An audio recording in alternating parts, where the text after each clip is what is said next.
Family priorities. In the ancient world, family ruled. It's a tradition that has, kind of endured for centuries. And in Greece today, grandmothers still choose their grandchildren's names. And many Eastern cultures still, they still arrange marriages. And in most ancient cultures, the father chose the family's religion, and wives and children were expected to follow suit. And so when Jesus described the role of the family that the family played in faith and discipleship, he really shocked a few of his listeners who realized that this rabbi viewed the family much differently than his contemporaries did. And family is, just one of the priorities of God's kingdom, but not the only one and not the main one. For example, when a wealthy woman from Shunammon welcomes the prophet Elisha and his servant, we don't know her name or her husband's. We know they are childless. And in the ancient world, a son was the equivalent of guaranteed, assisted living and a nursing home care. But this couple is different.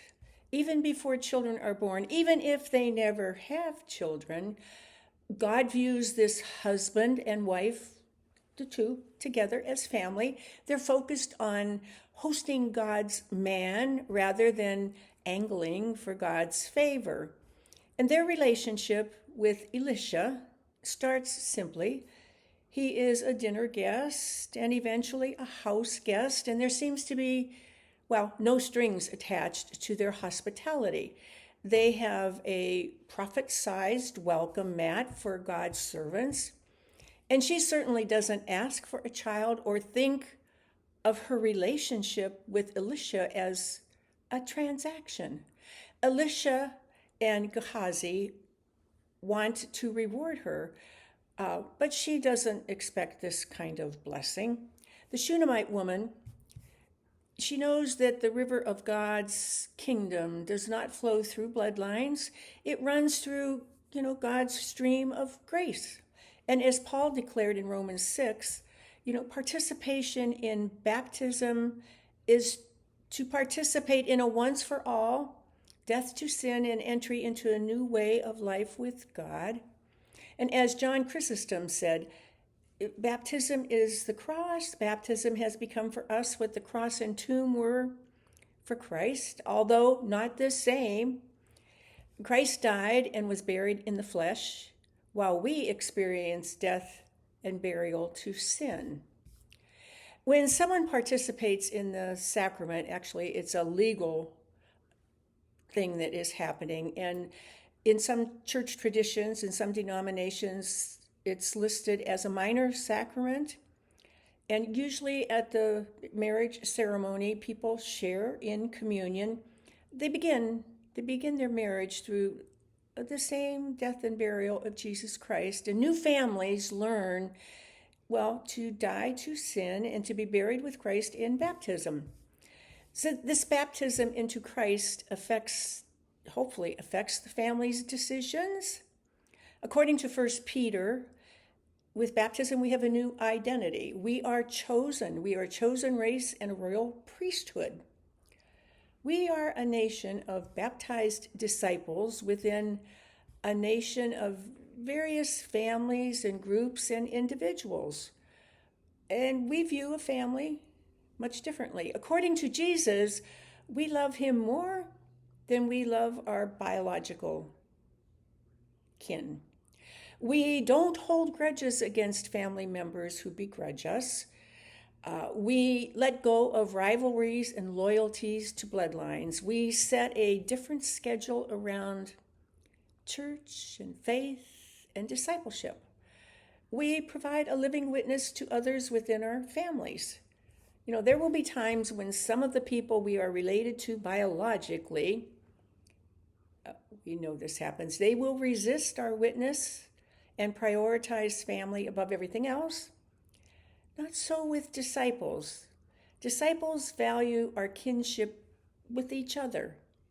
But we have also an open door policy as disciple families to people in our extended family of faith, the prophets, righteous people, and other disciples.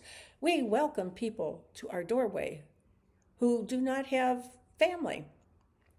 Like the wealthy woman from Shunaman, we are willing to roll out that welcome mat for all of God's messengers.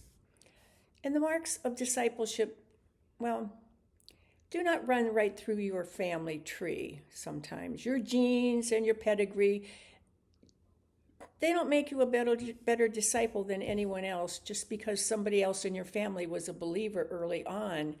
Even if you first in your family are part of a church, or not part of a church, you can come to a new church and be right at home here. If you are part of a household where your parents maybe are not in the church, you find one for yourself. You can be welcome here. If you want to grow and to train your children as a family in the characteristics of discipleship that Jesus looked for, let me share 4 practical steps. Each one is a different practice that you can go and do together with your biological and faith family. So 1, you witness baptism into Christ. When you witness a child being baptized into your church, you are participating together as a family of God. You are making a promise to that family to walk alongside them, model active faith, and nurture them in their journey. And number 2, we model Christ-like peace through family rejection. The second practice is difficult yet possible. When people distance themselves from us, we sow seeds of peace rather than revenge. We consider family struggles like this part of the journey of, taking up your cross. We keep an open mind and an open door to family members, knowing that the ones who wound us might one day return seeking God's forgiveness. And 3, we show hospitality to strangers. We create space in our schedule, for new people. Some of them might be God's messengers. Invite people who are alone to sit with you at church, at lunch, at hospitality. Offer rides home from church to people with no transportation. And 4, we share a cup of cold water with the disciples, the little ones. They're not just children who are thirsty. Jesus tells us the little ones are fellow disciples who need God's grace and mercy and living water. Sharing and caring for each other in times of need, it's really an important practice. And God could use your family to be an instrument of life and love and truth in the world. And it all comes down to priorities. And it might start today with going out to dinner or breakfast at Papoose or one of those places, going together as a church. They say, as a church plays together, they will pray together. And the church says, Amen.